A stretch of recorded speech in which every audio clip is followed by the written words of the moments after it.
everybody I talk to is fascinated with the subject of extraterrestrials. The question comes down to, are they out there or are they here? And so that's the real debate going on right now.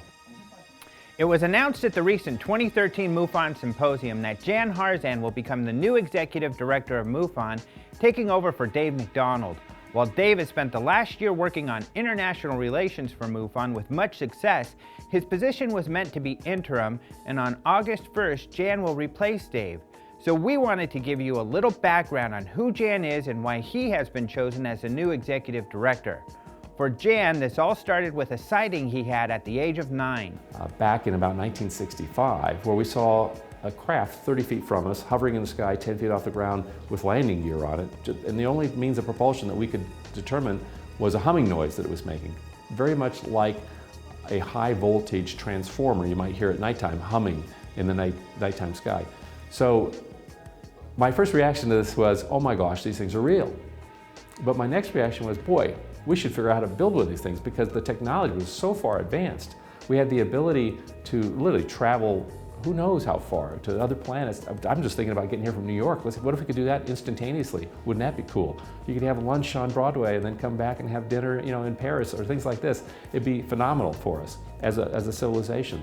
The other thing is just the energy systems. I mean, just being able to create good, clean, free energy, because it didn't appear to me to be polluting anything. So this drove me as a young man to want to figure how this worked, and I decided I should become an engineer. Harzan enrolled in UCLA and received his degrees in nuclear engineering. And I realized through my 4 years at UCLA that really where the technology was at the time really wasn't going to help us solve this problem. We needed more. So I decided, well, maybe I should go to work for a technology company, someone who has a large research base. And so I went to work for IBM, where I've been for the last 36 and a half years as an executive.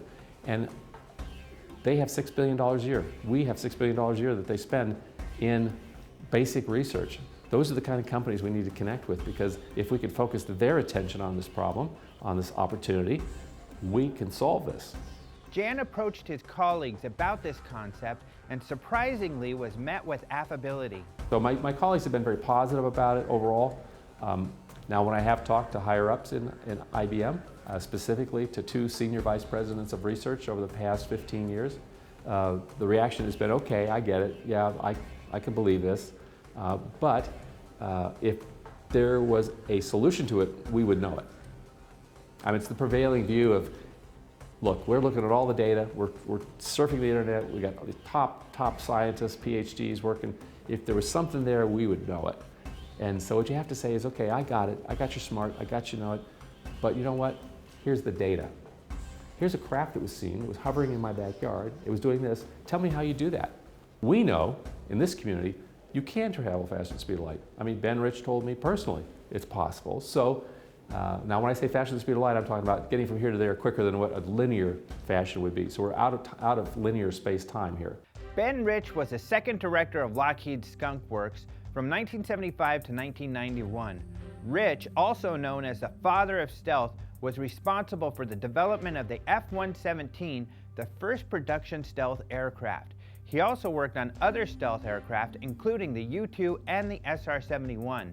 Back in 1993, I got a mailing from the UCLA engineering alumni group. It's called Bolter Associates. You pay money to the school to help support them. And of course, they put on little benefit meetings and things, go out to a football game and this and that.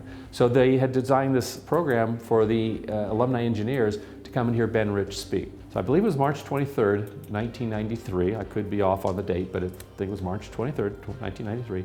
We went to the Alumni Center. There were about 200 engineers there, a little cocktail reception, and then we sat down. I think we were right in the front row.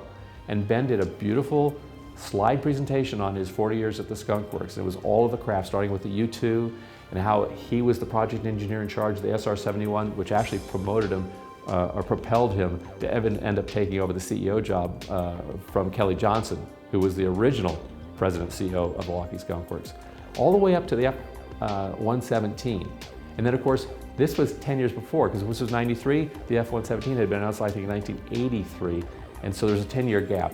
And he made a few funny comments about the Aurora and things like that, but he intimated there was a lot of other stuff going on that he could not talk about. He ended his talk with a slide of a black disc zipping off into outer space.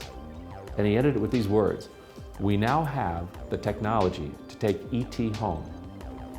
And the entire place broke up laughing. And Tom and I just looked at each other and said, did he really just say that? And are these people really not getting that what he's saying is real? And so we just kind of let it go. There was a polite Q&A session, and then the meeting ended. Well, about 20, 25 of us gathered up around him for a secondary, post Q&A like most speakers have. And it was very polite at first, people just asking questions about his career and different things like that.